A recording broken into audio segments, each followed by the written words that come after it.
Bonjour à tous. Peut-être juste avant de démarrer, pour célébrer donc l'arrivée de nos amis marocains, on propose, monsieur le photographe de l'Assemblée est avec nous, qu'on puisse faire une photo avant que chacun, peut-être d'ici la fin de l'audition, parte. On vous propose une photo collective. Voilà, donc je crois que monsieur, voilà, si vous voulez bien nous rejoindre pour cette photo.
Mes chers collègues, je tiens à souhaiter en notre nom à tous la bienvenue à la délégation de parlementaires de la Chambre des représentants du Maroc, du Royaume du Maroc, que nous recevons aujourd'hui.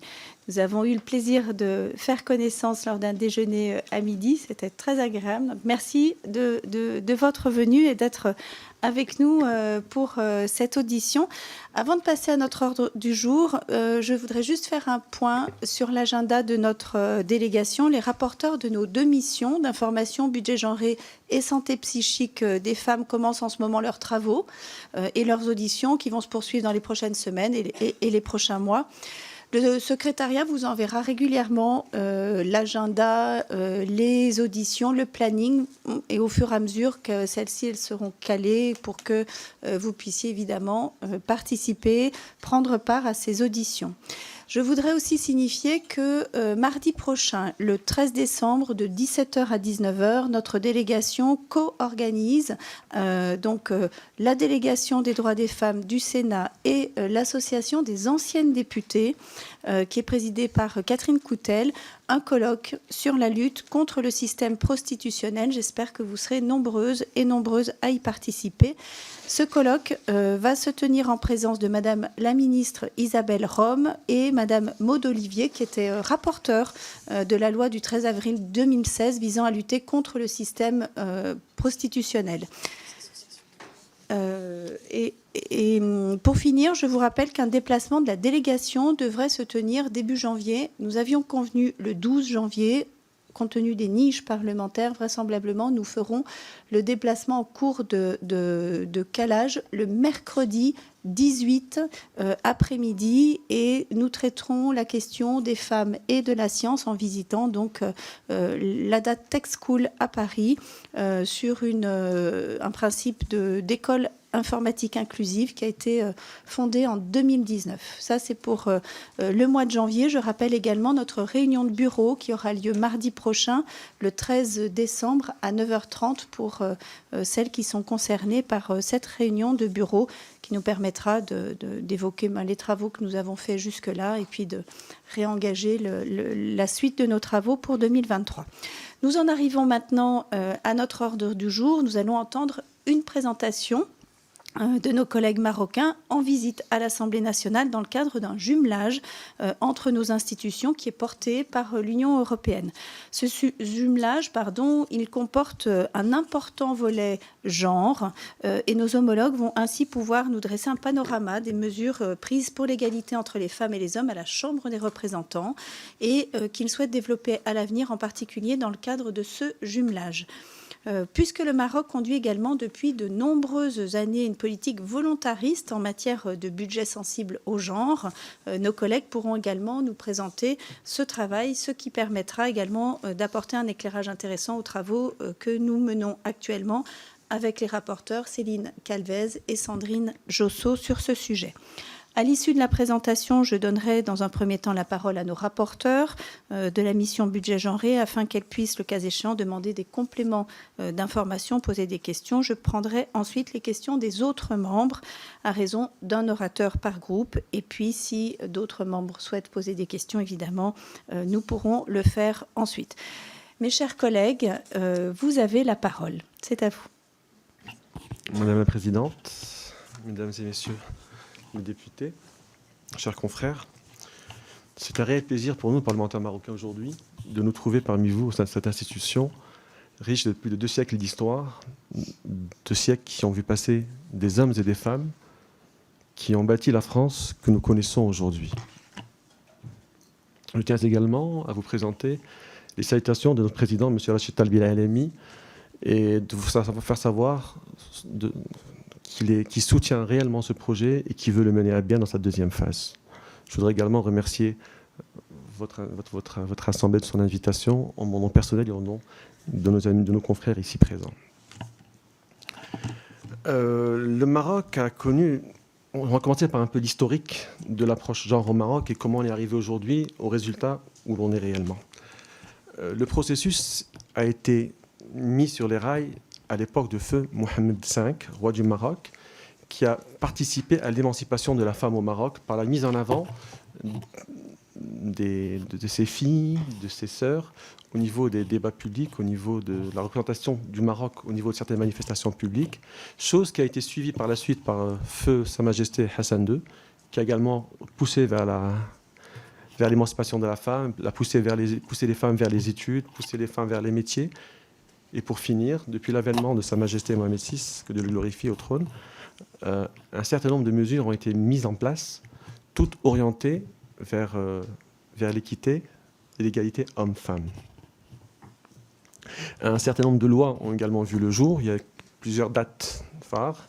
Il y a en 2002 une première loi qui est sortie et qui peut paraître aujourd'hui, je pense, pour certains, non, ça va être mal vu de parler de quotas, mais malheureusement, et tant mieux pour le Maroc, le quota de femmes, la discrimination positive, a permis aujourd'hui de passer de 2 députées femmes en 93 à aujourd'hui, 30 ans après, nous sommes à 96 femmes députées. Cette loi qui impose un système de quotas touche aussi bien le Parlement que les collectivités locales, ce qui fait qu'aujourd'hui, nous avons les 3 grandes villes du Maroc, les 3 plus grandes, que vous connaissez certainement, Marrakech, Rabat et Casablanca, qui sont administrées par des femmes. Donc aujourd'hui, il y a réellement une volonté de mettre en avant les femmes. Au niveau des communes, la représentation des femmes est autour de 30%. Donc aujourd'hui, les femmes sont présentes dans la gestion des villes, dans la gestion des communes. L'apport de la femme est très important. Nous connaissons tous la valeur des femmes et on est vraiment derrière. Ça, en 2002. Puis, après 2002, est venue la Moudawana. La Moudawana, c'est le code de la famille au Maroc, qui est une première dans le monde arabo-musulman. La Moudawana a permis aujourd'hui de mettre la femme sur un pied d'égalité, avec les hommes. Aujourd'hui, la femme participe également à la gestion de son foyer. Je parle de participer, c'est financièrement. Par le passé, l'obligation de gérer le foyer, de subvenir au foyer, était fixée sur les hommes. Aujourd'hui, la Moudawana permet aux femmes qui gagnent plus que son mari, la femme qui a des moyens de subvenir également à leur foyer. Et cette Moudawana a fait vraiment l'objet d'un consensus national qui a été traité au niveau du Parlement et qui a obtenu l'unanimité au moment du vote de tous les parlementaires marocains. Donc vraiment, c'est une loi qui est très importante et qui vraiment protège la femme et respecte la femme. Puis en 2005, un projet royal et un projet de règne a été institué, l'Initiative nationale de développement humain, l'INDH, qui finance et participe financièrement à des projets en grande majorité déposés et suivis par des femmes. Aujourd'hui, depuis 2019, 2018 à aujourd'hui, quelque chose comme 68 000 projets ont été financés, et ces projets, la quasi-totalité, sont des projets apportés par des femmes et portés par des femmes. Pardon, de 2005 à 2021. Donc aujourd'hui, encore une fois, les femmes sont respectées et protégées. Donc en 2002, il y a eu la loi du quota. En 2004, il y a eu la Moudawana. En 2005, il y a eu l'INDH, l'Initiative de développement humain. Et puis en 2011, la réforme de la Constitution marocaine. Cette réforme qui a apporté un certain nombre d'articles, plus de 30 articles sont dédiés à la femme, au foyer, à la maison, et beaucoup de ces articles par des femmes pour protéger les femmes, pour leur donner leur réelle valeur, pour permettre aux femmes également de participer à la vie de tous les jours. Donc la Moudawana est venue également pour appuyer encore cette volonté de l'État marocain de mettre en valeur, de protéger le respect des femmes. Alors, à partir de là, il y a eu la loi 103 sur 2013, il y a un ensemble de lois qui sont venues pour protéger les femmes contre les violences, protéger les femmes contre la traite humaine, protéger les femmes sur la lutte contre la traite humaine. On a organisé le travail des domestiques dans les maisons. On a créé une instance égalité et lutte contre toutes les formes de discrimination. Une loi portant création du Conseil de la famille et de l'enfance a également été mise en place. Et encore une fois, tout ça dans le but de protéger les femmes marocaines et de les mettre sur un pied d'égalité avec les hommes. En 2019, un comité national chargé de la prise en charge des femmes victimes de violences a été désigné. Il est composé d'un certain nombre de représentants des différents départements ministériels et institutions publiques. Le travail de son comité vient compléter l'action ardente et efficace et de la proximité assurée par les organisations de la société civile. Alors le tissu associatif au Maroc est très impactant et travaille réellement au niveau, il y a un travail réel et de fond qui se fait au niveau du terrain pour mettre la femme en avant et pour protéger les femmes. Enfin, en 2013, un groupe thématique sur l'équité et égalité femmes-hommes est créé et renouvelé au début de chaque législature. Alors, en 2011, on s'est arrêté avec la Constitution marocaine. En 2022, Sa Majesté, 18 ans après la première Moudawana, le Code de la famille, Sa Majesté le roi veut insuffler un nouveau souffle au niveau de la Moudawana et a demandé à ce qu'une réforme soit envisagée. Donc aujourd'hui, des ulamas, c'est des théologiens marocains, travaillent dessus pour voir ce qu'on peut amender au niveau de la Moudawana, ce qui peut être fait au niveau religieux et ce qui peut ne pas être fait. Donc tout ça va dans le sens... Aujourd'hui, on essaye de faire... on espère faire interdire le mariage des mineurs. Aujourd'hui, le mariage des mineurs est autorisé si le juge acquiesce à la demande des futurs mariés, mais ça crée... c'est une porte ouverte qui crée beaucoup de problèmes. Il y a autour de 20 000 mariages de mineurs au Maroc et on veut complètement éradiquer ce problème. Au niveau économique, et je pense que là où on va rejoindre Madame la Présidente, au niveau économique, hormis le système des quotas qui a donné des élections à la présence des femmes, chaque ministère, il y a une organique qui fixe, ou qui demande, qui détermine pour chaque ministère qu'un budget soit alloué au genre. Ce qui fait aujourd'hui et tout se fait de façon transversale, c'est-à-dire que les ministères, ils se chevauchent entre eux, donc c'est vraiment à ce niveau-là où l'État marocain veut insuffler ce souffle. Dans le projet du gouvernement actuel, la priorité est donnée au volet social. Quand on parle de volet social, on parle de la famille, on parle de la santé, on parle de l'éducation. Donc tous ces projets veulent amener le Maroc vers une revalorisation de la femme, encore une fois, une protection de la femme. Ainsi, alors il y a Aourache et Força qui sont deux projets majeurs qui ont permis aujourd'hui à un grand nombre de femmes, et encore une fois, on a un quota autour de 20% alloué spécialement pour les femmes, les porteuses de projets, pour les financer. C'est des projets qui vont de 100 000 dirhams à peu près 20 000 dirhams, c'est-à-dire de 10 000 euros à 2 000 euros. Ça peut vous paraître un montant qui est faible, mais dans la pratique, au niveau marocain, c'est quand même important d'étudier la réalité de ces chiffres. Donc, Madame la Présidente, on a les quotas, on a les budgets qui sont alloués, on a la mise en avant au niveau des textes, on a les réformes constitutionnelles, les réformes organiques, les réformes politiques, les réformes... Toutes les réformes qu'on a vues au Maroc depuis 2002 aujourd'hui, toutes tendent vers un respect de la femme et l'équité genre. Et c'est ce à quoi on espère arriver dans les plus brefs délais. Donc encore une fois, nous vous remercions de votre visite et nous préférons ouvrir le débat et répondre au fur et à mesure à vos questions. Et merci.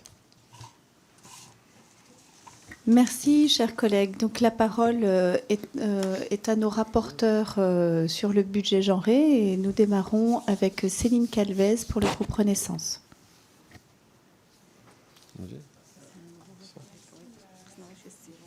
Pardon. Je vais étaler. Merci. Merci. Bonjour à toutes et à tous. Bienvenue auprès de notre délégation aux droits des femmes. Merci pour vos propos. Je tiens d'abord à vous remercier au nom du groupe Renaissance pour votre présence aujourd'hui. Comme la présidente l'a rappelé, nous sommes chargés avec Sandrine Josso. On s'est vu confier par notre délégation aux droits des femmes la responsabilité d'une mission sur le budget genré ou encore appelé budget sensible au genre en France. Et à ce titre, c'est vrai que votre expérience depuis 2011 est intéressante. Vous avez rappelé que la Constitution marocaine consacre l'égalité femmes-hommes depuis 2011, c'est comme un principe fondamental pour votre pays.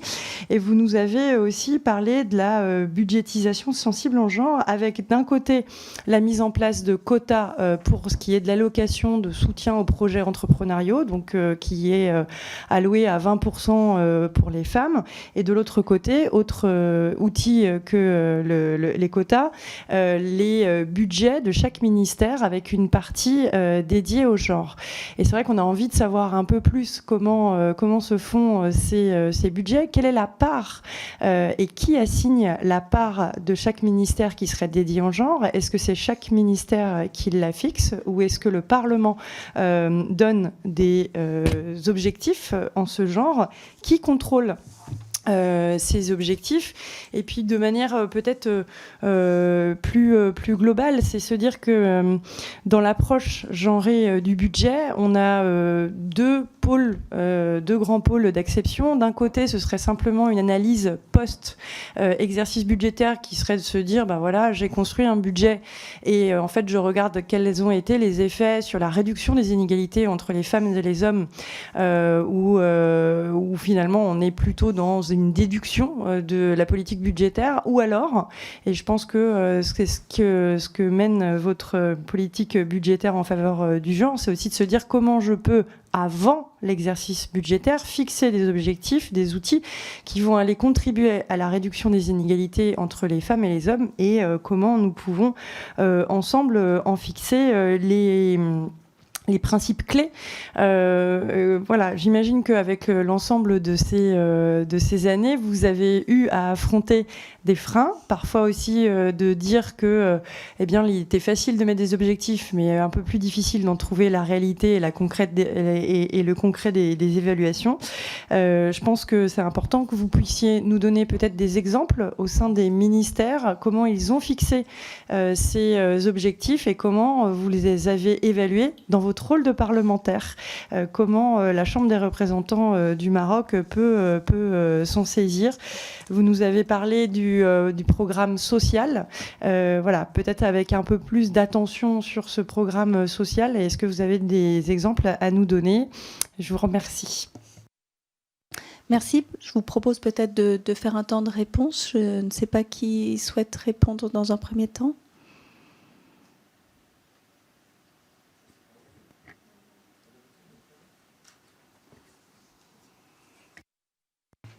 Madame Tami. Oui, Madame Touami. Merci. Merci, Madame la Présidente, mes chers collègues. On est très contents, on est très ravis d'être parmi vous. C'est un honneur pour nous, premièrement. Et deuxièmement, merci pour votre aimable accueil. Moi, pour nous, le budget, chaque année, au Parlement, il y a le budget de l'année qui suit. Par exemple, on vient de discuter et de débattre le budget 2023, la loi de finances, projet de loi de finances 2023. Alors, il y a le budget est réparti entre des secteurs. Par exemple, le secteur des ministères, le ministère de la Solidarité, ministère de l'Environnement, ministère de la Jeunesse, du Sport, de l'Enseignement supérieur. Alors, tout le budget, il cible en même temps le genre, c'est-à-dire l'égalité entre les femmes et les hommes. Par exemple, je vais vous donner un exemple, et dont mon collègue a cité. Par exemple, dans le ministère de la Solidarité des femmes, il y a un budget qui est destiné au troisième secteur économique, par exemple, pour des femmes. Par exemple, il y a les coopératives sociales, les coopératives de solidarité. Et là, on trouve qu'il y a des associations qui travaillent beaucoup sur ce secteur, ce qui est maintenant, malheureusement, qui ne participe pas au PIB, beaucoup au PIB, mais c'est un budget qui va juste pour les femmes qui ont des coopératives, qui travaillent dans plusieurs domaines, social, dans le milieu de scolarité, dans le milieu de la santé, dans le milieu des handicapés. Alors, ça, c'est d'une part. D'un autre part, il n'y a pas vraiment un budget qui est destiné juste pour les femmes. Mais le budget rassemble les femmes et les hommes dans plusieurs ministères et plusieurs établissements publics.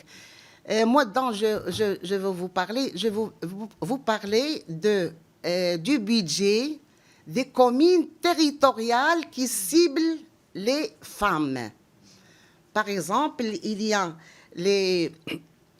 la région, il y a le conseil de la région qui propose des programmes, qui propose des activités qui ciblent la scolarisation des filles, la santé de la mère et de l'enfant, la santé, par exemple, construire le sanitaire pour les petites filles, c'est-à-dire un budget qui est destiné seulement pour les petites filles, pour la scolarisation. Par exemple, pour un travail de proximité, il y a des communes locales qui ont un budget aussi qui travaille, qui est réparti entre les plusieurs domaines santé, scolarisation, transport et voilà. Moi, je veux insister sur le budget communal qui cible territorial, le budget territorial, la région, le conseil provinciaux et de préfecture, et aussi des communes locales. Là, il y a le budget qui est apparent et qui est destiné seulement pour les femmes, et surtout pour les jeunes filles, les jeunes élèves, et voilà. Et moi, je voudrais ajouter sur ce qu'a dit mon collègue, c'est maintenant, on a le nouveau modèle de développement qui a été lancé par Sa Majesté entre 2018 et 2021. Il y a un rapport maintenant. Il a ciblé, c'est-à-dire parmi les axes, il était axé sur l'égalité des chances et la discrimination positive. Alors, ce modèle de développement, il a visé à doubler le PIB. Et là, je dis femmes et hommes par habitant d'ici 2035, à faire en sorte que 90% des élèves aient accès à l'éducation de base nécessaire. Alors, et ça, c'est pour même les petites filles, pour développer leurs compétences dans l'enseignement primaire, à augmenter le taux de surveillance afin d'atteindre les normes de l'OMS. Et ça, il y a la santé de la femme et de l'enfant, à réduire aussi le taux d'emploi dans le secteur informel à 20%, et augmenter le taux de participation des femmes au marché du travail à 45%. Ça, c'est notre modèle de développement, nouveau modèle de développement qui vise un peu les femmes, et parmi les thématiques axées sur les femmes. Aussi, il y a l'accès des femmes à l'exercice de programmes de justice dans la poursuite de l'égalité entre les femmes et les hommes a été renforcée. On compte maintenant plus de 300 femmes ont pu exercer la profession d'adulte, c'est-à-dire en français, parce qu'on le cite comme ça. Alors, c'est-à-dire équivalent de notaire. Cette profession, elle était consacrée seulement, il visait seulement les hommes. Maintenant, il y a 300 femmes adultes au Maroc. Aussi, concernant l'accès des femmes à la fonction publique et au domaine scientifique, dont on a parlé tout à l'heure, il y a une amélioration significative dans le sens de la parité, puisque le taux de féminisation des postes supérieurs au cours de période 2014-2021 est passé de 10,11 jusqu'au 17, presque 17%. Tandis que le taux de féminisation des postes de responsabilité est passé de 19,7 jusqu'au 24,6. Alors ça, c'est un acquis, ce sont des réalisations, ce sont des atouts pour les femmes au Maroc. Voilà. Je voudrais également ajouter par rapport à vos questions. Alors, les budgets qui sont alloués par les ministères pour la parité genrée, ils sont fixés par les ministères. Les orientations sont données par les ministres, et chaque ministère, en fonction des orientations désirées par le pouvoir exécutif, donne des budgets qui varient chaque année, et chaque ministère fixe son budget. Normalement, c'est des budgets qui tournent autour de 20%, je pense, dans la pratique, mais leur contrôle se fait en interne. Donc il y a des contrôles en interne, et puis après, bien sûr, le Parlement a tout le droit de créer des commissions pour aller vérifier est-ce que effectivement ces budgets sont respectés ou pas. Voilà, merci. Merci. Je donne la parole maintenant à notre rapporteur sur la mission d'information sur les budgets genrés, Sandrine Josso, pour le MODEM. Merci Madame la Présidente. En fait, moi, en tant que co-rapporteur, on n'a pas préparé pour le MODEM des choses, étant donné qu'on s'est déjà mis bien d'accord avec Céline. Donc, je contribue bien évidemment à ce qu'a dit Céline, plus sur les questions qui ont été, auxquelles vous avez quand même bien répondu. Enfin, si j'ai d'autres questions, je vous le dirai, Madame la Présidente, mais pour l'instant, tout est bien et je vous remercie. Merci. Je propose de passer maintenant aux orateurs de groupe. Et donc la parole pour la France Insoumise à Ercilia Soudet.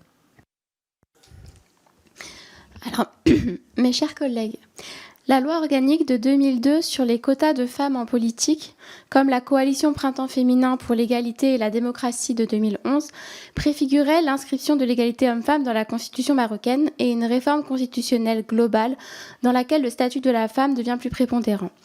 Toutefois, les associations féministes marocaines indiquent qu'il demeure indispensable de mettre en conformité les lois nationales avec les conventions internationales et de surveiller au plus tôt l'application des principes de la parité énoncés par la nouvelle Constitution. En effet, ces avancées n'ont pas suffi à pleinement démocratiser la place des femmes en politique, ni à éviter un certain nombre de scandales. On pense par exemple à la loi anti-harcèlement en 2018, qui n'a pas empêché, fin 2021, la découverte d'un scandale national baptisé par les médias « Sexe contre bonne note », dans lequel des étudiantes dénonçaient le harcèlement sexuel dont elles étaient victimes. On pense également à la mort en septembre dernier d'une adolescente victime d'avoir dû recours à un avortement clandestin. Aujourd'hui, et sauf erreur de notre part, les femmes marocaines ne peuvent demander une IVG qu'en cas de menace pour leur santé, avec l'accord de leur conjoint. La loi marocaine punit toujours l'IVG de 6 mois à 5 ans de prison. Des associations de terrain estiment qu'entre 600 et 800 avortements clandestins sont pratiqués chaque jour dans le royaume. Les femmes veulent reprendre le contrôle de leur corps et de leur vie. Avoir un enfant, quel que soit le pays, doit être un libre choix à la fois pour les femmes, mais aussi pour l'ensemble de la famille. Rappelons qu'entre 25 et 150 enfants sont abandonnés chaque jour au Maroc à la suite de grossesses non désirées. Suite à plusieurs mobilisations et conscient du problème, le roi Mohamed VI avait chargé en 2015 une commission officielle de soumettre des propositions. À plusieurs reprises, en juin 2019 notamment, des mobilisations citoyennes initiées par l'Association marocaine de lutte contre les avortements clandestins de Shafik Shraibi sont venues rappeler cet engagement. Pourriez-vous nous indiquer quelles mesures concrètes ont été prises sur le plan législatif et quel calendrier est prévu sur ce dossier ? Chers collègues, je vous laisse la parole.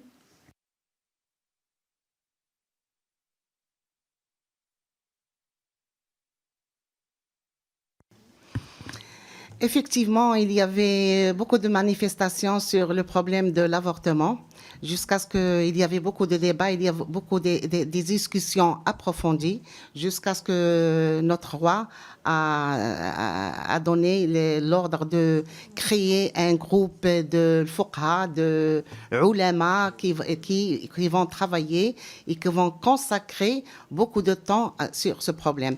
Effectivement, il y a des propositions de loi. On n'a rien encore fait au Parlement au niveau de l'avortement clandestin jusqu'à maintenant. Il y a des propositions de loi, il y a aussi des propositions, des amendements, des mouvements féminines qui désirent, il y a même 40 000 une pétition qui a été signée par d'autres associations, par les citoyens pour améliorer un peu le problème de l'avortement.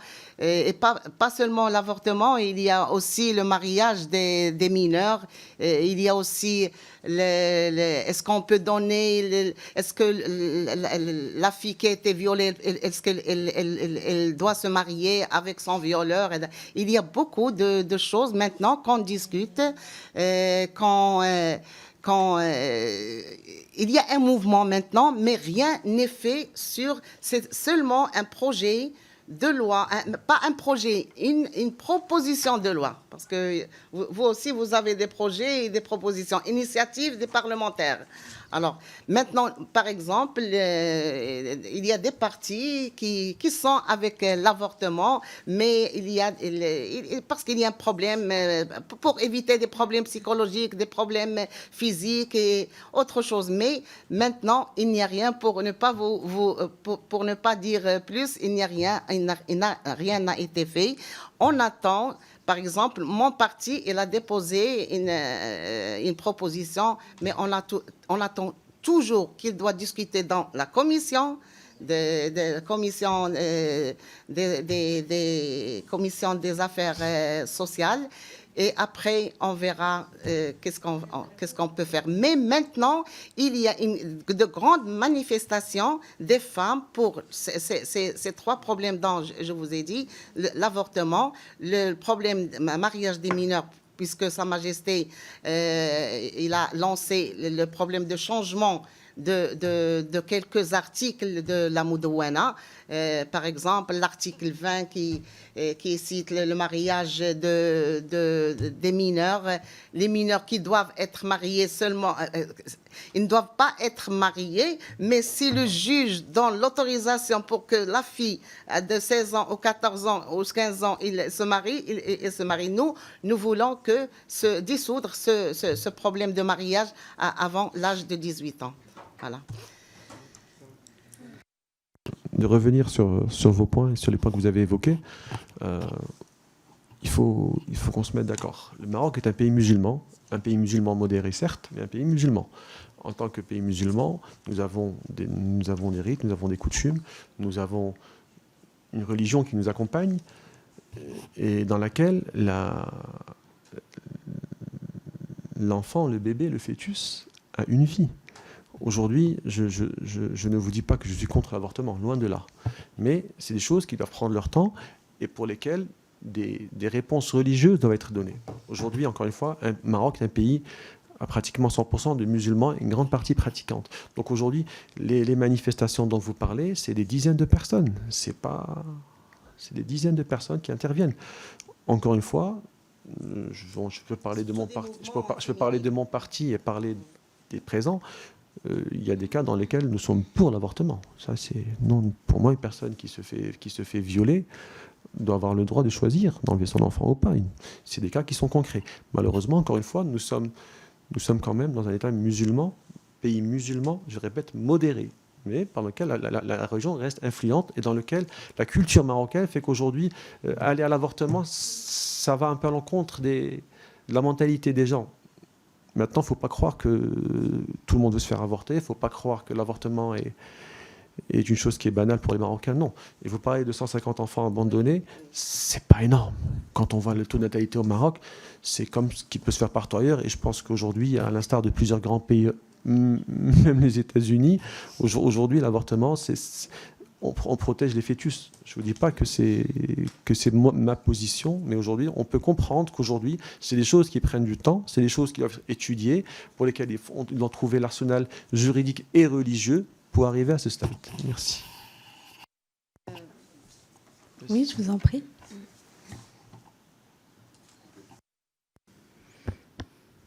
Excusez-moi, juste pour l'information. On est au pénalty et l'Espagne vient de rater un pénalty. Juste pour... Bon, c'est pas fini.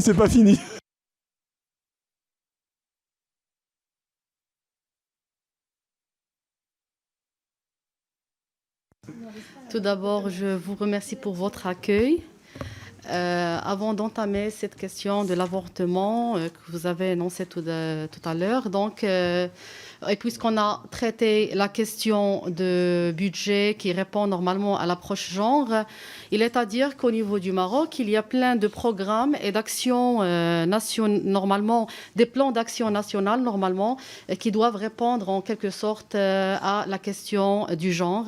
Donnons par exemple la question de l'autonomisation des femmes. Lorsqu'on parle de l'autonomisation économique par exemple, et en général l'autonomisation des femmes rurales par exemple, il y a plusieurs projets et plusieurs plans d'action questions aussi en matière de cette question d'autonomisation, à travers, par exemple, la création d'emplois, à travers une campagne visant l'éradication aussi de l'analphabétisme d'ici 2030, par exemple, à travers la lutte contre l'abandon scolaire au niveau rural, par exemple, tout en créant et avoir des mesures pour aboutir à certains objectifs. Par exemple, en matière de la scolarisation des filles rurales, assurer le transport, l'internat et beaucoup d'autres mesures qui ont été prises et qui vont aussi être prises par notre royaume, comme je viens de dire, pour éradiquer l'analphabétisme d'ici 2030. Il y a en plus... Pardon, excusez-moi, on est dans le match. On est dans le match. Vous comprenez, j'espère. Alors... c'est bon, je continue. Ça fait pour le match. Alors, tout en parlant de cette question donc de l'avortement, je viens de voir que vous-même, en France, dans un article déjà cité dans un journal, je crois, que les parlementaires souhaitent en France le voir inscrit dans la Constitution. Donc, c'est exactement où ça reste toujours des sujets tabous. Soit au Maroc, soit en Europe, soit dans d'autres pays, à vrai dire. Ça reste toujours une question normalement qui doit être résolue, soit prochainement, soit donc dans le plus proche, je dis moi. Au niveau du Maroc, donc comme je viens de dire, et pour être... il y avait un projet, à part la proposition de loi, déjà cité par ma collègue, donc il y avait un projet du code pénal normalement, mais ce projet de loi...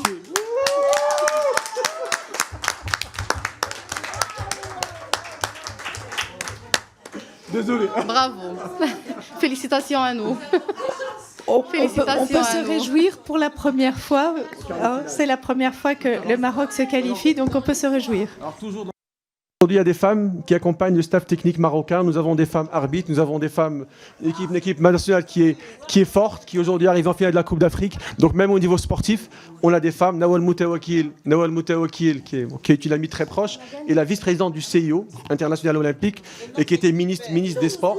Donc voilà, donc je pense que le Maroc œuvre dans ce sens et on travaille pour ça. Merci.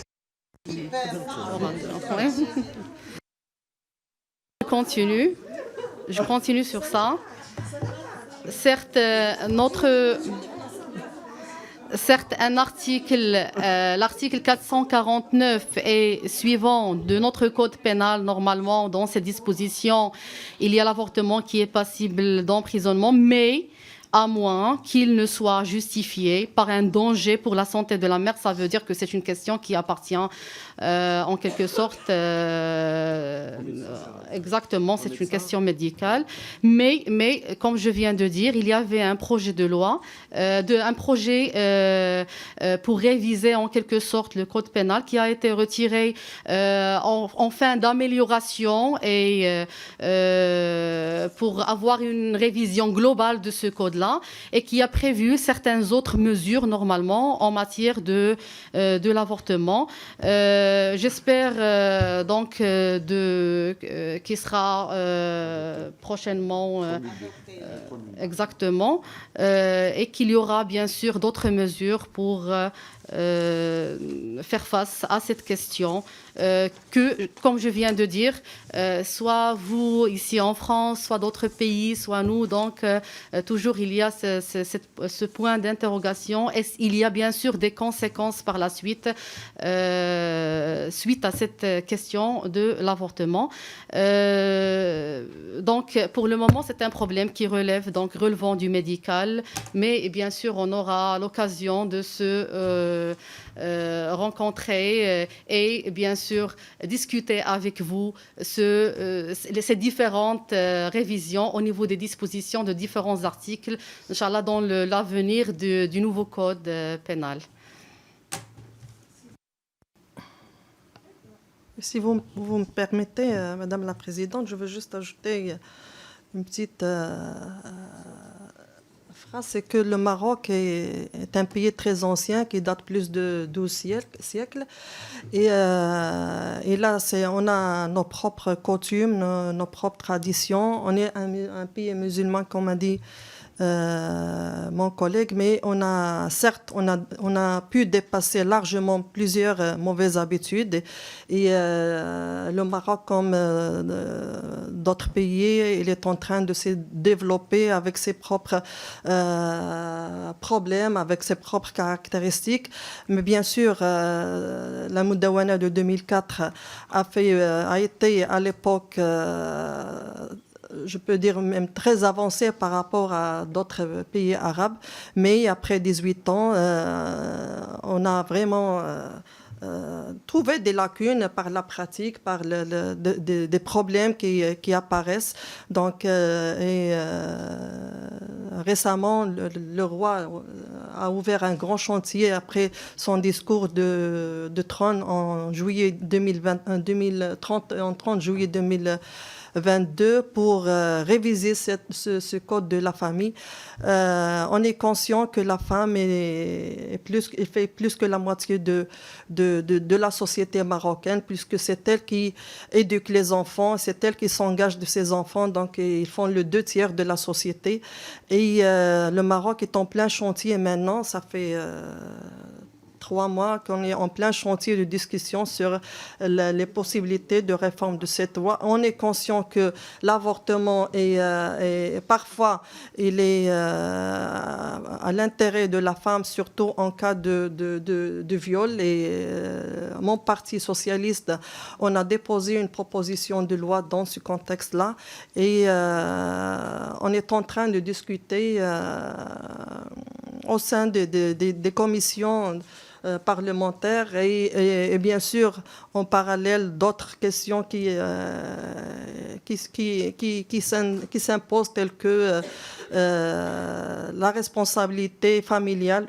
Certes que la Moudawana de 2004 a fait que il a obligé la co-responsabilité familiale entre la femme et son conjoint ou bien son mari, mais maintenant, surtout après la crise de Covid, plusieurs problèmes économiques surtout apparaissent et ont démontré que la femme marocaine, un tiers de la femme marocaine, c'est elle qui s'en charge, s'occupe de dépenses familiales, des dépenses de ses enfants, de ses propres dépenses. Donc on est conscient que c'est le moment adéquat pour une révision générale sur le code de la famille, et bien sûr le code de la femme et de ses enfants. Merci. Je voudrais juste rebondir sur la dernière phrase de ma confrère. Il y a une citation de Victor Hugo qui a dit qu'il ne se laisserait de dire que le problème posé, il faut le résoudre. Aujourd'hui, chaque personne qui porte un fardeau sur son dos doit avoir sa part de droit. Une moitié de l'espèce humaine, d'ailleurs, de l'égalité, il faut l'y faire rentrer. Donc aujourd'hui, je pense que ça rejoint un grand nombre de femmes, et ça ne touche pas uniquement le Maroc. Dans d'autres pays en développement, dans d'autres pays même avancés, la femme reste à l'écart de la politique, reste à l'écart des pouvoirs décisionnaires, reste à l'écart dans les entreprises. C'est des problèmes qui touchent tous les pays, aussi bien le Maroc que d'autres pays, même avancés. Donc aujourd'hui au Maroc, juste pour donner quelques chiffres, je sais qu'on aime bien les chiffres, dans le programme gouvernemental, il y a plus de 160 articles qui parlent de la parité, qui parlent des mesures réparties en 8 axes rapportant à l'insertion de l'approche genre dans les textes. Donc quand même, c'est des mesures qui sont concrètes, qui sont aujourd'hui là, et qui tendent tous, encore une fois, à assurer une équité entre les hommes et les femmes. Merci. La parole pour le groupe socialiste est à Marie-Noëlle Battistel. Merci beaucoup, Madame la Présidente. Bienvenue, chers confrères représentants de la Chambre du Royaume du Maroc, pour votre venue ici à notre rencontre. Dans le cadre du jumelage institutionnel soutenu par l'Union européenne, nous avons déjà pris un peu d'avance puisque nous avons échangé ce midi lors du déjeuner. Mais je voulais revenir sur un certain nombre de points. Tout d'abord, merci beaucoup pour ce que vous nous avez retracé qui marque l'évolution de la marche vers l'égalité des droits et l'égalité entre les femmes et les hommes au Maroc, qui, dans les 2 dernières décennies, a beaucoup progressé. je rebondirai sur la question de mes collègues tout à l'heure concernant l'IVG. Vous nous avez expliqué aussi le processus. Moi, je suis très heureuse que des réflexions soient en cours et notamment avec des propositions de loi. Vous savez, en France, ça n'a pas été très facile non plus. Nous ne sommes pas un pays musulman, mais nous avions une religion très opposée aussi au principe de l'IVG. Donc, c'est un cheminement quelquefois long, mais notre exemple montre qu'on aboutit avec un peu de pugnacité. Vous évoquiez tout à l'heure, chers collègues, les derniers débats pour la constitutionnalisation de l'IVG. Oui, nous avons voté à l'Assemblée nationale. Reste le Sénat qui, lui, n'est pas aussi allant sur cette proposition. Donc, nous ne savons pas si elle aboutira rapidement, mais en tout cas, nous y avons toutes et tous contribué et je crois qu'il y avait un beau consensus à l'Assemblée pour faire avancer cela. Donc voilà, c'est un cheminement aussi qui s'opère en France. Je suis aussi très heureuse de savoir que vous travaillez sur le mariage, l'interdiction du mariage des mineurs. Ce sera aussi une belle avancée. Et puis peut-être vous poser une question sur la progression de l'entrepreneuriat féminin. Vous avez évoqué tout à l'heure un certain nombre de dispositifs que vous avez mis en œuvre et peut-être nous montrer quelle était la part de femmes qui se lançaient dans une entreprise il y a 20 ans au Maroc et aujourd'hui, en fonction de ces projets participatifs que vous avez lancés. Et puis peut-être le dernier mot, vous féliciter pour la mise en œuvre de vos budgets genrés, puisque nous ne sommes pas si en avance que cela, puisque nous avons une mission aujourd'hui sur la table qui concerne l'évolution budgétaire et des budgets genrés en France. Donc vous avez une longueur d'avance sur nous et on prendra forcément... Je ne parle pas au nom des rapporteurs de cette mission, mais en tout cas, tous les exemples contribuent à alimenter la réflexion de notre pays aussi. Merci beaucoup. Chers collègues, Monsieur Chréby. Je voudrais juste ajouter une chose importante au niveau qu'on n'a pas cité, c'est qu'aujourd'hui au Maroc, les principaux ministères sont gérés par des ministres femmes.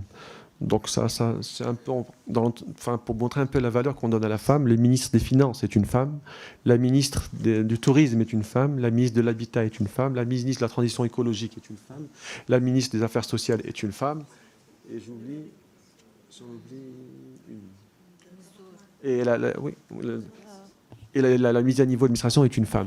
Donc aujourd'hui, c'est CNDH aussi. Donc un certain nombre d'organismes également sont gérés par des femmes. Nous avons des femmes qui sont aujourd'hui gouverneurs dans des provinces au Maroc. Donc vraiment, la femme a un rôle important, autant au niveau politique qu'au niveau administratif, qu'au niveau économique. Aujourd'hui, nous avons eu une femme, Madame Mariam Ben Saleh, qui était patronne de la CGEM. C'est un peu le MEDEF chez vous en France. Donc, pour montrer que la femme entrepreneuse au Maroc est là et qu'elle est active. Nous avons Madame Znebar, qui est une femme qui travaille dans tout ce qui est boisson, qui est une des plus grandes richesses du Maroc. Nous avons des femmes qui aujourd'hui ont réussi. Alors aujourd'hui, les projets portés par des femmes au niveau de la nouvelle loi et au niveau de projet gouvernemental, qui est un projet, je répète, social, dans lequel on a assuré une couverture médicale généralisée. Tout le monde aujourd'hui a accès aux soins. Le Maroc est également en train de travailler sur, et ça c'est des projets qui ont été initiés par Sa Majesté, et donc directement quand Sa Majesté prend le temps, les gens sont derrière et puis on arrive à un consensus général.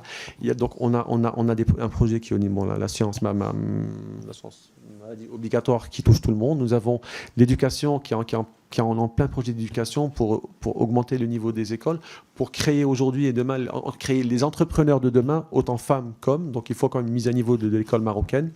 Nous travaillons également sur l'emploi à travers des budgets qui sont alloués par les ministères, ou encore une fois une partie allouée aux projets déposés par les femmes. Donc aujourd'hui, la femme joue un rôle, et l'entrepreneuriat féminin au Maroc est très important. Aujourd'hui, quand on a parlé de l'INDH, c'est des projets, ces entrepreneuriats qui sont portés en quasi-totalité par des femmes. Donc la femme entrepreneuse marocaine, elle existe et ça ne date pas d'hier. C'est-à-dire que depuis toujours au Maroc, la femme est une femme qui est active, une femme qui est militante. Les femmes ont participé à l'indépendance du Maroc, les femmes ont participé au développement économique. Donc la femme a toujours joué un rôle au niveau économique, comme dans d'autres domaines, et elle continue à le jouer.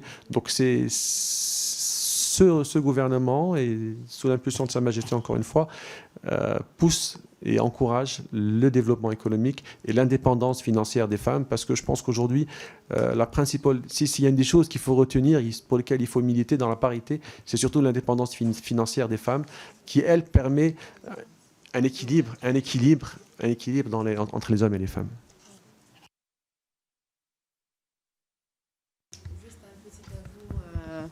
Concernant ce point pour encourager les femmes, bien sûr, à adhérer dans le secteur socio-économique et dans le cadre de l'autonomisation toujours et la participation des femmes, on encourage l'entrepreneuriat, le leadership féminin, bien sûr.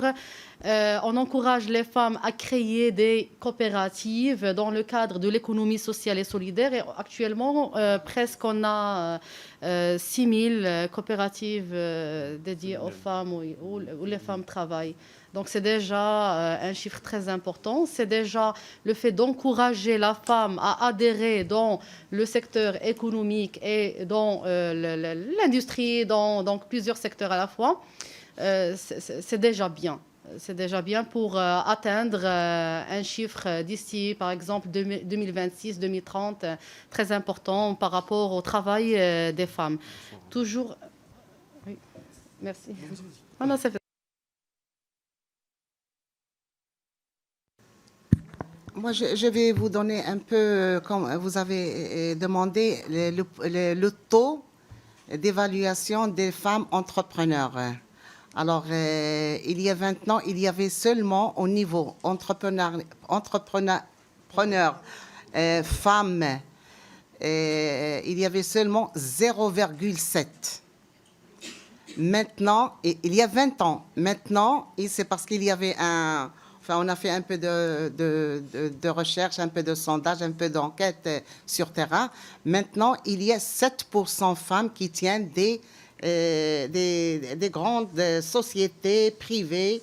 Et bien sûr, il y a des femmes qui ne peuvent pas aller jusqu'au bout.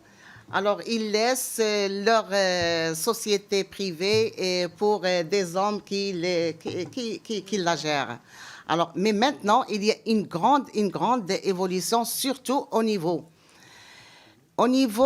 premièrement, l'économie sociale et solidaire. La plupart, ce sont des femmes qui tiennent ce secteur. Au niveau aussi maintenant, il y a un programme gouvernemental qui s'appelle, intitulé Força.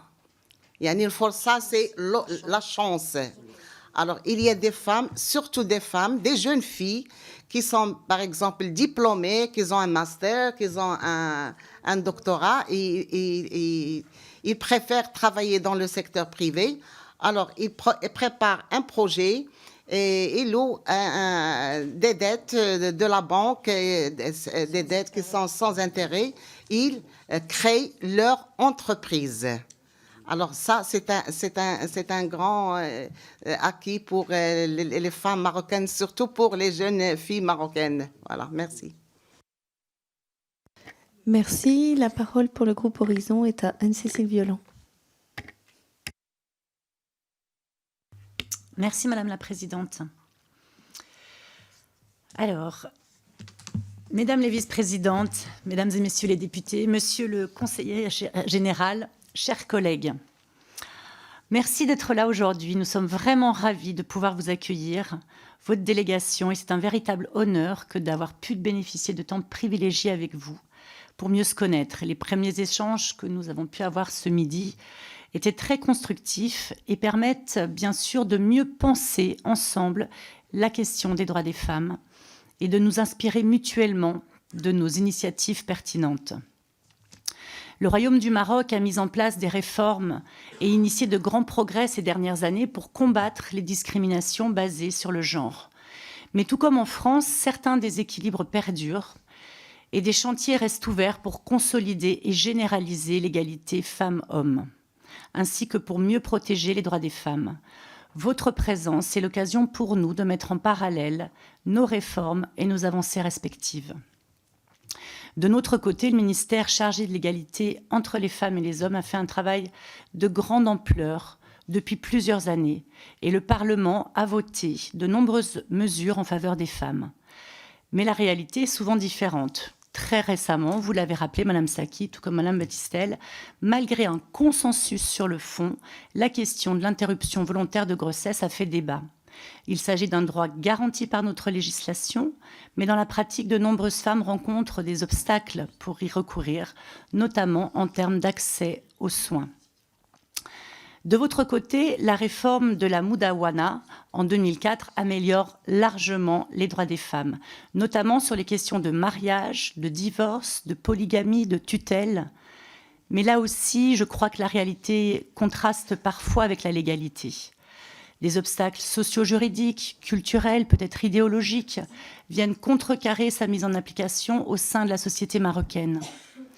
Alors je vous propose 3 focus pour mieux comprendre peut-être les freins et les leviers sur ces difficultés d'adaptation au texte législatif. La polygamie, elle n'est pas abolie mais strictement encadrée. Qu'en est-il réellement de la réalité ? Sur la nationalité, la femme ne pouvait pas transmettre la nationalité avant. Ça a été consacré un peu plus tard dans le Code de la nationalité. Est-ce véritablement une réalité aujourd'hui ? Et puis sur le divorce, les conditions du divorce ont été assouplies. Est-ce que cela se traduit concrètement aussi dans la réalité ? Donc voilà, l'idée c'était peut-être de voir quels sont les freins, quels sont les leviers aussi sur lesquels vous pouvez identifier justement pour améliorer cette mise en application des textes. Je vous remercie. Et pour être franc avec vous, aujourd'hui la Moudawana est appliquée. Effectivement, il y a des secteurs où la polygamie qui ne représente pas grand-chose, mais dans laquelle on donne à la femme le droit d'accepter le mariage ou de demander le divorce et il lui est accordé.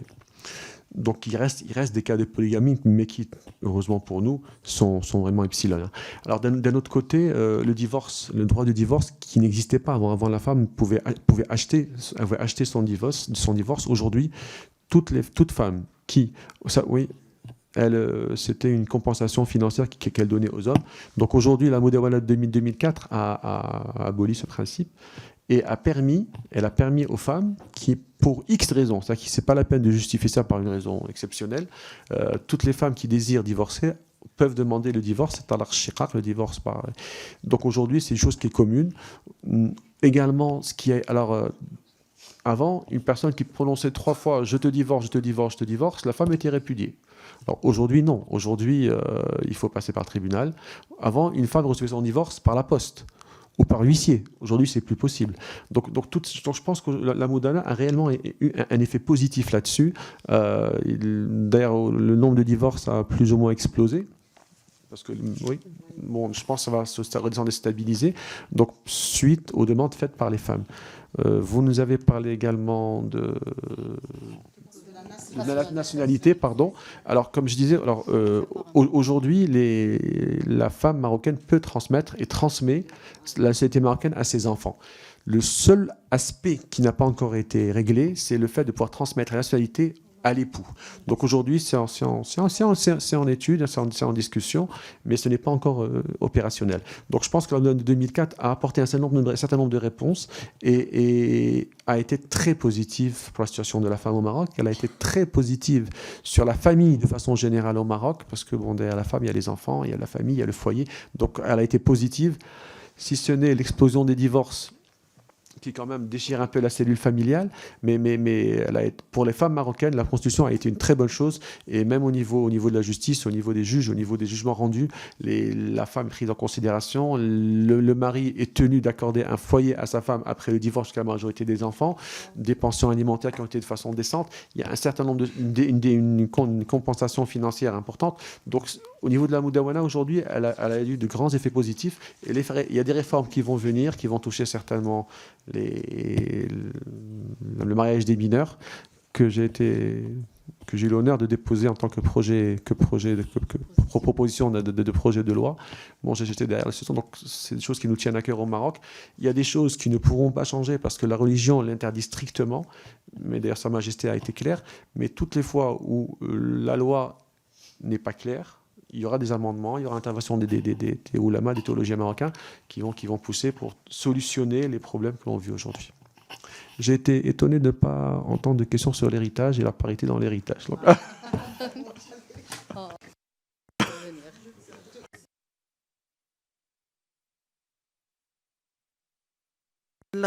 La polygamie au Maroc, à vrai dire, ça ne cause pratiquement pas de problème pour la femme marocaine puisqu'il devient très très rare.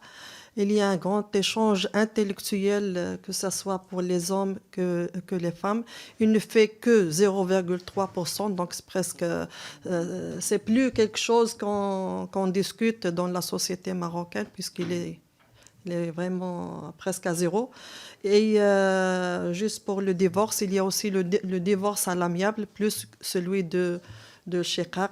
Shekar, ça se passe à travers les tribunaux familiales, mais aussi il y a l'option de divorce à l'amiable, c'est que le couple se met d'accord pour un divorce et ça se fait de moins d'une semaine. Avant 20 ans, le divorce, ça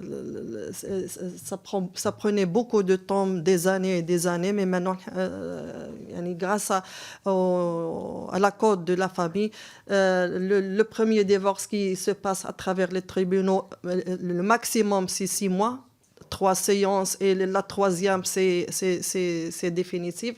Que ce soit les raisons, la femme obtient son divorce, et le deuxième qui est très court, c'est le divorce à l'amiable. Et merci. Tous les divorces passent par le tribunal, même le divorce amiable, il passe par le tribunal, mais ça prend 1 à 2 séances maximum. On vient, on questionne. Je suis avocat, donc ça prend 1 à 2 séances quand il y a des enfants. Ah oui, non, ça n'a rien à voir. Merci. Alors, vous nous dites que la polygamie ne pose plus de soucis, mais vous nous montrez tellement d'exemples de mise en avant, donc vous serez vraiment en avant quand une femme, elle pourra se marier avec 2 hommes, du coup. Vous vouliez préciser quelque chose, Monsieur Chrabi? Juste, et l'enfant sera de qui?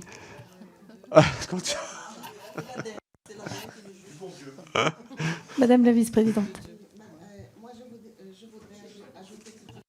C'est les 150 000 par an des enfants négligés, 150 négligés, délaissés. Alors maintenant, avec la Moudawana, la femme peut donner le nom à son fils. Même s'il n'a pas de père, il peut donner son nom à son fils. Maintenant, le problème qui se pose, il y a le problème. Maintenant, le débat est approfondi dans tous les partis au Maroc, chez les mouvements féminins, chez la société civile. Premièrement, sur le mariage des mineurs. C'est le point fondamental. Deuxièmement, c'est la tutelle. Par exemple, il y a une femme qui a été violée par un homme et elle est tombée enceinte. Est-ce qu'elle peut avoir le nom est-ce qu'elle peut donner son fils le nom de son violeur? Il y a ce problème-là. Alors, pour le problème du divorce, parce que j'ai vu que Shekak,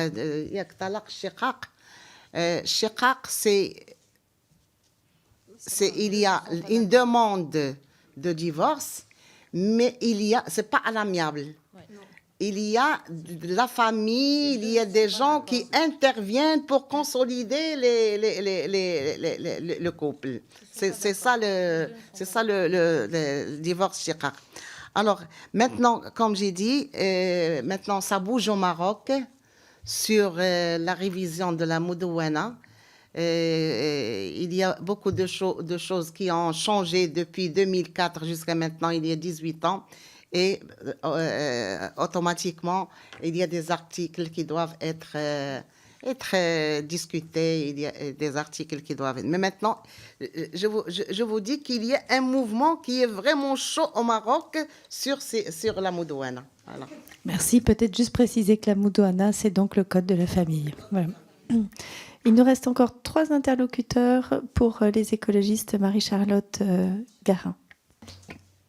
Merci Madame la Présidente, chers collègues parlementaires. Au nom des écologistes, je vous remercie d'être venus nous rendre visite à l'Assemblée dans le cadre de nos travaux sur les droits des femmes. Du coup, j'ai plein de questions. J'en avais déjà plein avant, mais en vous entendant, j'en ai encore d'autres. Donc nous savons que les réformes successives du fameux Code de la famille en 1993 puis en 2004 ont graduellement sorti les femmes d'une situation d'infériorité juridique par rapport à leurs conjoints. La réforme constitutionnelle de 2011 a bien inscrit l'ambition de l'égalité entre les femmes et les hommes dans la Constitution. Néanmoins, les associations qui militent pour les droits des femmes au Maroc appellent à de nouvelles évolutions législatives, notamment au niveau du Code de la famille. On sait que le chef de l'État, dans le discours du trône du 30 juillet 2022, a d'ailleurs appelé à des évolutions législatives et une opérationnalisation des dispositions constitutionnelles et législatives existantes face à une magistrature qui est souvent plutôt conservatrice et donc la jurisprudence qui en découle l'est forcément aussi. Est-ce que vous pouvez nous dire quels sont les dispositifs de travail des parlementaires marocains prévus donc, pour travailler sur la réforme du Code ? Est-ce que c'est prévu et dans quel cas, dans quelle mesure ? Est-ce que vous comptez y associer des acteurs de la société civile ? De même que nous avons des associations françaises au Maroc qui sont largement constituées de couples qui sont mixtes et qui aimeraient aussi pouvoir associer à cette réflexion. Et pour nous, il s'agit de familles françaises, mais aussi de familles marocaines qui vivent dans un contexte juridique marocain. Par ailleurs, nous nous souvenons de l'épisode douloureux du suicide de Amina Al-Filali en 2022. Donc, c'était une jeune fille de 16 ans à l'époque qui avait avalé de la mort au rat après avoir été mariée de force à l'homme qui l'avait violée. Et ce suicide avait créé un vif émoi, que ce soit au Maroc, mais aussi par-delà les frontières, et on le comprend bien. En 2019, selon une enquête du ministère marocain de la Famille, une femme sur 2 affirmait avoir été victime de violence et dans 30% des cas, il s'agissait d'un viol. Mais elle n'était que 6,6% à oser porter plainte. Donc ces chiffres, ils ont aussi été rappelés plus récemment par des acteurs associatifs marocains en 2021. Et je pense notamment à la web-série Tahana Mitou, qui a été créée par Youssef Ziraoui. Donc nous savons que des réformes du Code pénal et notamment de l'article 475 ont été menées à bien à la suite de cet épisode de 2012. Est-ce que vous pourriez nous indiquer si ces réformes ont produit des résultats tangibles et s'il y a d'autres avancées qui ont été obtenues depuis pour lutter contre le viol et protéger les victimes ? Sinon, quelles sont vos pistes de travail que vous envisagez ? Parce qu'en France, comme au Maroc, on fait vraiment le constat qu'il faut que la honte change de camp quand il s'agit du viol. Et les questions qu'ont suscité vos interventions, vous disiez tout à l'heure que vous espériez faire interdire le mariage des mineurs, vous en avez parlé plusieurs fois. Aujourd'hui, qu'est-ce qui bloque en fait pour l'interdiction du mariage des mineurs ? Et pour revenir brièvement à l'IVG, je rappelle, moi j'aime bien le rappeler systématiquement, mais qu'interdire l'IVG, ça ne fait pas diminuer le nombre d'IVG, mais ça fait augmenter le nombre de femmes qui en meurent. Et je suis ravie de voir que certains et certaines d'entre vous sont prêts à accompagner ce changement culturel et politique. Et je suis sûre que notre délégation se tiendra à disposition dans les temps à venir pour échanger, notamment en faisant un retour d'expérience sur ce que nous avons pu vivre de notre côté avec la constitutionnalisation et ce que vous aurez à bâtir dans les mois, années à venir. Je vous remercie.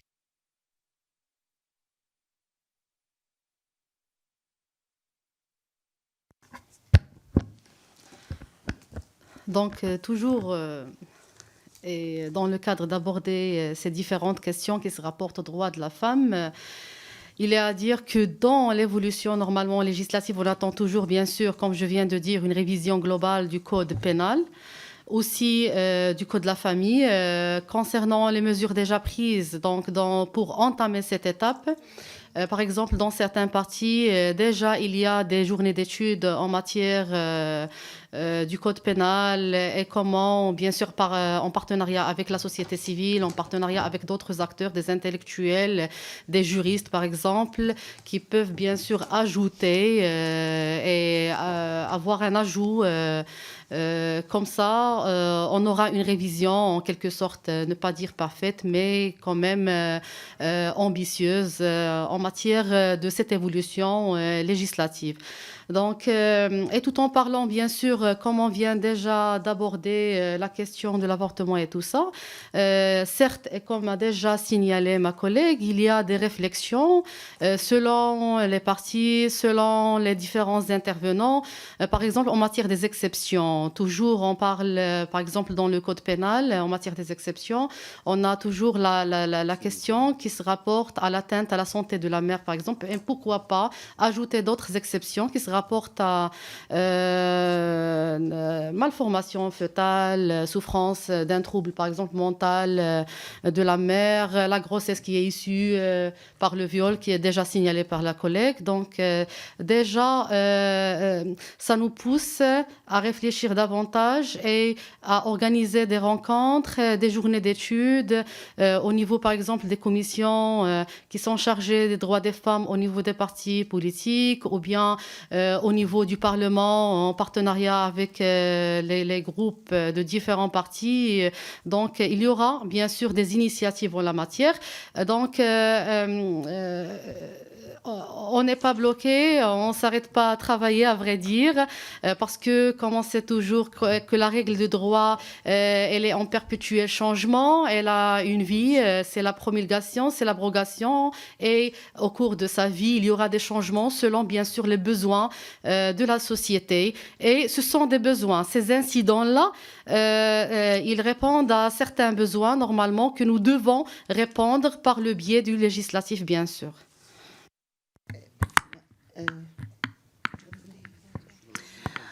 Moi, je voudrais distinguer entre deux choses. Il y a le code pénal, il y a le code de la famille, c'est la Moudouana. Comme ça, on doit pas, on doit faire point à ce sujet. Alors, le rôle, par exemple, le code pénal, dernièrement, il a été déposé par le ministre de la Justice. Et après, il l'a retiré. Il a été déposé au Parlement pour une discussion, pour révision globale, mais il a été retiré pour des raisons, pour qu'il soit discuté à travers la société civile, à travers le ministère, à travers les acteurs, à travers les professeurs, des juristes. Voilà. La Moudouana, c'est autre chose. La Moudouana, c'est d'abord, on doit discuter la Moudouana à travers les partis, à travers la société civile, à travers, et puis à travers la religion, et après on la dépose aux chambres des représentants. Voilà.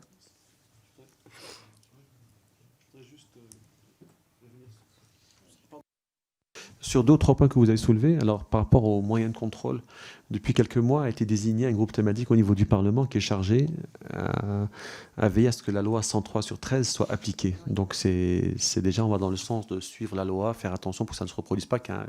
Cette loi qui quand même donne un grand nombre de pouvoirs aux procureurs qui les a déjà, mais qui font suivre les violences faites aux femmes, essayer de les contourner. D'un autre côté, quand vous avez parlé de est-ce que ces projets de loi qui tendent à changer le code de la famille ou qui tendent à amender certains articles. Alors, le code de la famille de 2004 est passé avec un consensus général. L'ensemble des élus du peuple ont voté à l'unanimité pour ce changement.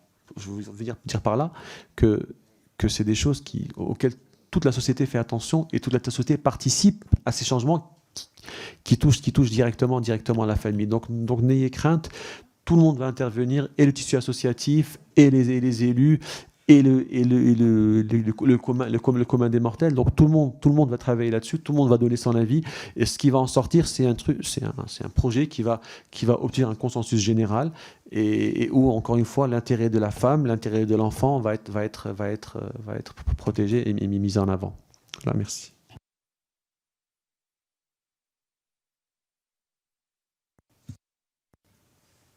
Madame la Présidente, après autorisation, bien sûr, de messieurs les députés, je veux souligner quand même quelques problématiques. Ces questions de société, c'est-à-dire la réforme des questions des femmes, questions de la famille, ce sont des questions de société, c'est-à-dire qui demandent et qui exigent toujours un débat national, un consensus, et qui exigent aussi l'accumulation en ce qui concerne les acquis. C'était le cas pour la Modouana, le Code de la famille, en 2002. C'était le cas de la Constitution de 2011. C'était le cas de la régionalisation. C'était le cas du nouveau modèle de développement, où tout le monde est entendu, les partis politiques, la société civile, les corps professionnels, tout le monde, et surtout le territoire national. Ce consensus est un concept central dans la méthodologie de la mise en œuvre des réformes. Il y a le concept de consensus, il y a aussi l'accumulation. Il faut toujours construire sur l'accumulation. C'était le cas, par exemple, en ce qui concerne la mazère. La langue amazigh, ce n'était pas facile, c'était deux questions, c'est-à-dire, toujours, il faut avoir un débat national, il faut que tout le monde présente son avis, et il faut, bien sûr, des sages qui rédigent, en fin de compte, les réformes, c'est-à-dire les feuilles de route à prendre et adopter. En réponse à la mort de cette fille, de mademoiselle Fileli, ce n'est pas une exception marocaine, c'est 81 000 cas de morts de femmes et de filles qui meurent dans le monde dans le cadre d'un couple. Seulement dans le cadre d'un couple, 58%. C'est un viol. Oui, c'est un viol. Mais ce n'est pas une exception du Maroc. C'est selon l'ONU, plus de 80 000 filles et femmes qui sont tuées dans ce cadre-là. L'avortement, il est objet d'un débat national depuis presque 20 ans. Objet d'un débat national, il y a les médecins participent à ce débat, les oulémas, bien sûr, les intellectuels traditionnels, mais aussi les intellectuels, c'est-à-dire libres, libéraux, progressistes, etc., de toute tendance. Et il faut que ça soit admis par tout le monde. Il faut que ça soit admis par tout le monde. La tendance en général au Maroc, c'est une tendance qui est progressiste, une tendance qui est libérale, vers la liberté. C'est une société, le Maroc est une société plurielle. C'est une société qui est multipartite. Vous trouvez où il est conservateur, un parti religieux, vous trouvez les socialistes, les centristes, les libéraux, les communistes, l'extrême gauche, etc. Vous trouvez tout. Il n'y a pas l'extrême droite. Nous n'avons pas l'extrême droite. Et donc, c'est un pays qui a aussi pu, c'est-à-dire se doter des instruments gouvernementaux et autres instruments pour l'émancipation de la femme. Depuis 1998, il y avait toujours un ministre chargé de la famille, de l'égalité, de l'enfance, etc. Il y a l'instance aussi, stipulée par la Constitution, l'instance de lutte contre la discrimination entre les femmes et les hommes. Il y a le CNDH, le Conseil national des droits de l'homme, qui fait un travail exceptionnel. C'est un bon travail, et qui est présidé par une femme. Il y a l'AACA, la haute autorité de l'audiovisuel, comme autorité, comme pouvoir de régulation du champ audiovisuel, et qui milite contre toutes les formes de discrimination contre les femmes dans le champ audiovisuel. Il y a aussi la Cour des comptes, qui est présidée par une femme. Ce sont des institutions constitutionnelles qui sont présidées par des femmes. Ça, c'est très important. Pour le budget réservé au genre, je pense que c'est un budget qui est transversal, c'est-à-dire on ne peut pas dire voilà c'est tel million, etc. Mais qui est transversal au niveau national et au niveau territorial, comme ont expliqué messieurs les députés, et qui est bien sûr toujours subi à l'évaluation et subi au contrôle du gouvernement, parce que quand même on a une loi de finances. Et la loi de règlement qui vient l'année prochaine. Et bien sûr, là, il y a l'évaluation de la mise en œuvre de chaque budget sectoriel et national. Oui, au Maroc, nous sommes en train de mettre en œuvre des réformes qui sont structurelles. Peut-être il nous faut du temps, il nous faut aussi les ressources. C'est très important, oui. C'est très important, les ressources. Et nous n'avons pas assez de ressources. Nous ne sommes pas un pays pétrolier, nous ne sommes pas un pays de gaz. Nous avons, c'est-à-dire, oui, nous avons nous avons des richesses, nous avons des potentialités qu'il faut transformer toujours en richesses, mais nous avons, c'est-à-dire, ce patrimoine qui est la diversité, qui est la démocratie, qui est une démocratie émergente dans la région arabo-musulmane et en Afrique aussi. Merci. Oui, il nous reste également encore 2 interlocuteurs. Je vous propose qu'on écoute peut-être les interventions et puis que vous puissiez répondre après. Ok, je vous laisse la parole. Pour Amin El-Filali, qui s'est suicidé à Tanger après a été violé par son violeur, par un homme. Alors, il s'est suicidé, effectivement. Mais le lendemain, il y avait une grande manifestation de la société civile qui ont changé l'article 490 du Code pénal. Il a été changé carrément. Pour Myriam, qui est morte en plein avortement. Alors là aussi, depuis, il y a des débats sur le problème de l'avortement au Maroc. Voilà. Alors, pour le groupe Renaissance, Brigitte Liseau. Merci Madame la Présidente, merci Mesdames et Messieurs. Vous n'oublierez pas cette séance puisque c'est ce soir que vous avez été qualifiés pour les quarts de finale. Plus sérieusement, je voulais vous parler des violences intrafamiliales et la prise en charge de ces violences. Alors, il y a 2 aspects. On peut bien évidemment secourir les femmes, les mettre à l'abri, et on peut aussi penser, et on le fait de plus en plus maintenant en France, à éloigner les auteurs de violences, c'est-à-dire les isoler de la famille, de façon à ce que la mère et les enfants puissent rester dans les locaux, ne pas trop perturber en particulier la vie des enfants à l'école. Et ça a un autre intérêt, c'est que ça propose aussi à l'auteur de prendre conscience de ces violences et peut-être du déséquilibre qu'il met dans la famille. Les résultats que l'on a, en tout cas je vais vous parler du barreau de Lille puisque je suis originaire de Lille, quand les hommes sont éloignés, je dis les hommes parce que le plus souvent, ce sont les hommes les auteurs, en sachant qu'il existe aussi des... Voilà.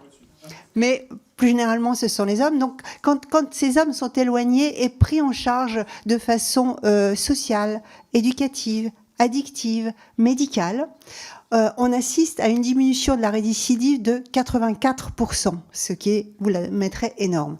Donc, je voudrais savoir si vous aussi, au Maroc, vous appréhendez ces violences intrafamiliales de cette façon. Je vous remercie. Si vous permettez, je propose que notre dernière interlocutrice puisse venir également, Prisca Thévenot, pour le groupe Renaissance. Merci beaucoup. Très rapidement, déjà, bienvenue et félicitations. Espérons qu'on se retrouve dans ce championnat et qu'on regardera peut-être ça en visio ensemble. Non, de façon très rapide, le sujet du droit des femmes et des femmes en général relève de beaucoup de tabous.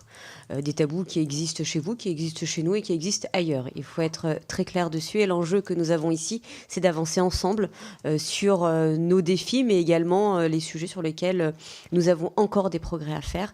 Et nous en avons, nous aussi, à faire. Un sujet très particulier qui relève de beaucoup de tabous, c'est le sujet de la santé de la femme. Il y en a en France, et je pense qu'il y en a chez vous. J'ai travaillé presque 1 an et demi chez vous à Rabat et à Agadir. De façon très claire, dans le cadre du budget genré. Je pense qu'on peut apprendre sur la manière dont vous l'avez mis en place, si vous l'avez mis en place dans le cadre aussi de la santé de la femme, sur les sujets de précarité menstruelle, sur les sujets de menstruation en général, sur les sujets aussi de prévention de certains cancers qui ne touchent que la femme, par exemple le cancer de l'utérus, du col de l'utérus, le cancer du sein qui touche aussi les hommes, mais quand même majoritairement les femmes, mais également des sujets qui, chez nous aussi, sont encore tabous, qui sont par exemple la ménopause. Toutes les femmes vont y passer et pourtant on n'en parle pas et il faut pouvoir l'accompagner. Est-ce que sur le sujet que vous disiez, très chers collègues tout à l'heure, dans le ministère sûrement de la solidarité, de la santé ou même de la famille, vous avez des politiques publiques qui adressent précisément ces sujets-là? Merci. Peut-être pour une dernière prise de parole, répondre aux 2 questions, s'il vous plaît. Alors, par rapport à la première question, comment les processus d'éloignement, aujourd'hui, la loi 103/13 prévoit un certain nombre de process qu'on peut mettre en place et qui sont mis en place pour éloigner le mari violent de son épouse et de son foyer et pour protéger la femme, pour qu'il y ait un accompagnement psychologique derrière. Donc, tous ces moyens sont mis en place aujourd'hui pour permettre de protéger la femme de son agresseur. Et même le groupe thématique a été mis en place est mis en place pour veiller à ce que réellement ces choses s'appliquent. Pour revenir à la santé de la femme, aujourd'hui, le projet social tel qu'il a été déposé par le gouvernement, il va vers une mise à niveau de l'ensemble du ministère de la Santé à travers les hôpitaux, à travers les médecins, à travers le nombre de médecins. Aujourd'hui, on espère augmenter le nombre de médecins au Maroc je pense, quelque chose comme de doubler d'ici quelques années. Donc vraiment, tout ça va être aussi bien bénéfique pour les hommes que pour les femmes. Donc c'est une mise à niveau qui est là, qui va protéger les femmes, qui va aider les femmes.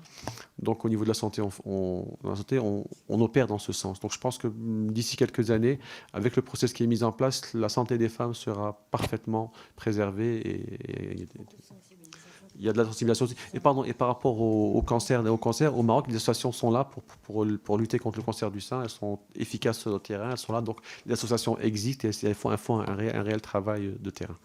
Les forums, je passe la parole à... Juste ajoutons à ces différentes réformes normalement législatives, il y a encore d'autres plans d'action qui ont été créés et accompagner bien sûr ces réformes législatives. Par exemple, si on parle de la stratégie nationale de lutte contre la violence faite aux femmes, avec des initiatives portées par différents départements ministériels, non pas seulement le département ministériel comme le ministère de la famille, de la solidarité, la femme et du développement social. Il y a aussi par exemple le ministère de la Santé avec des cellules d'accueil pour les femmes survivantes de cette violence au sein des hôpitaux. Il y a encore le ministère de la Justice, tout en créant des cellules, par exemple, d'accueil au sein des tribunaux de première instance. Donc, quand vous voyez, il y a plusieurs plans d'action et des stratégies nationales qui accompagnent ces réformes législatives. Si on prend la question de la santé de la femme, par exemple, il y a la gratuité de l'accouchement. C'est pour, en quelque sorte, diminuer le décès maternel au cours de l'accouchement dans les hôpitaux publics. Il y a aussi des campagnes de sensibilisation contre le cancer de l'utérus, du col de l'utérus et du cancer du sein qui se font normalement annuellement, aussi contre le cancer de la prostate, sans oublier les hommes, bien sûr. Donc, à vrai dire, il y a plusieurs initiatives en la matière pour protéger la santé de la femme, pour promouvoir les droits des femmes, mais ça reste toujours insuffisant. Nous, en tant que militantes pour les droits et la question de la femme, on est toujours ambitieuses et ambitieux avec les hommes, bien sûr, pour avoir plus de droits et pourquoi pas travailler ensemble, Maroc et France, au niveau d'un espace d'échange d'idées et d'expériences pour pouvoir travailler ensemble, surtout sur les questions qui nous intéressent toutes en tant que des femmes, sous la casquette d'un forum, par exemple, des parlementaires France-Maroc. Merci. Moi, je voudrais vous parler de... Je voudrais vous parler de... Chez nous, au Maroc, il y a l'Observatoire national de la violence des femmes. Alors, la violence des femmes, moi je faisais partie de cet observatoire. Et la constitution de cet observatoire, c'est la gendarmerie royale, la police, l'enseignement, les médias, le ministère de la Justice, le ministère de Solidarité. Et le mécanisme qu'on utilisait pour travailler, c'est bien tous ces éléments. Alors, on a même fait des visites à Madrid qui sont très évoluées dans son domaine de la violence à l'égard des femmes. Et on a même été ici à Saint-Denis. Il y a un observatoire ici. On a été... Mais je vois que au Maroc, il y a des centres qui accueillent. Il y a 42 points au niveau de tout le Maroc, dans des provinces, qui accueillent les femmes violentées. Seulement, ils ne les prennent pas en charge. Ils ne les prennent pas en charge. Ce n'est pas comme à Madrid, même ici à Saint-Denis en France, il n'y a pas de centre qui accueille les femmes violentées, qui les prennent en charge pendant une semaine ou 2 semaines ou 3 semaines. Il y en a. Mais il y a un à Fès. Il y a un à Fès, Alors, il y a 42 centres qui prennent en charge ces femmes. Seulement, le problème, c'est qu'il y a toujours des réconciliations entre hommes et femmes, et après, on ne trouve pas des femmes violentées. Ils arrivent à faire de la paix avec leur mari, avec leurs compagnons. Alors, il y a aussi maintenant le ministère de la Santé qui travaille sur le bracelet. Le bracelet que les hommes les violeurs vont les porter. Pour la santé des femmes, comme vous avez dit que il y a un progrès, il y a beaucoup de progrès au niveau de la santé, au niveau des campagnes de sensibilisation qui sont organisées surtout avec la société civile. Bien sûr, il y a le ministère ministère de la Santé, ministère de la Solidarité, qui font quelque chose d'officiel, qui font des campagnes officielles, mais toujours il y a l'accompagnement de la société civile à travers soit au Maroc, soit dans le milieu rural, soit dans le milieu urbain. Alors maintenant, il y a un suivi, il y a un accompagnement de la femme qui, par exemple, a un cancer de sein ou il a un cancer de l'utérus. Voilà. Oui, si vous permettez, maintenant je vais enlever la casquette de politicienne, je vais parler comme associative puisque je suis présidente d'une association nationale des femmes du Maroc depuis 15 ans et ça m'arrive souvent des cas de violence contre la femme et je dirais que dès que la loi de lutte contre la violence faite à la femme, c'est la loi 103-13, il y a un énorme changement, un énorme progrès. Je dirais qu'en cas de ce viol-là, la femme, on a mis une ligne verte à la disponibilité de ces femmes-là. C'est une ligne publique. Et en plus, dès qu'elle fait appel à ce numéro-là, il y a la gendarmerie qui se déplace directement vers la femme s'il est dans les zones rurales, et la police nationale, le même cas dans les villes urbaines. Et puis, il y a cette femme-là se déplace dans des centres d'hébergement. Ma collègue a parlé des centres publics, et je dirais qu'il y en a plusieurs centres gérés par des associations, et j'en ai 2 que je gère, plus d'autres activités. Elle est hébergée pour au moins une semaine, la femme et ses enfants aussi. Et puis, son cas, il est sollicité par la police, et puis la police juridique, et la procédure continue. Entre-temps, la femme, elle a le choix d'intégrer des ateliers de formation professionnelle. Et les prises en charge par ces associations, et les enfants, soit qu'ils vont dans des crèches ou bien à l'école publique, mais toujours les prises en charge par ces associations.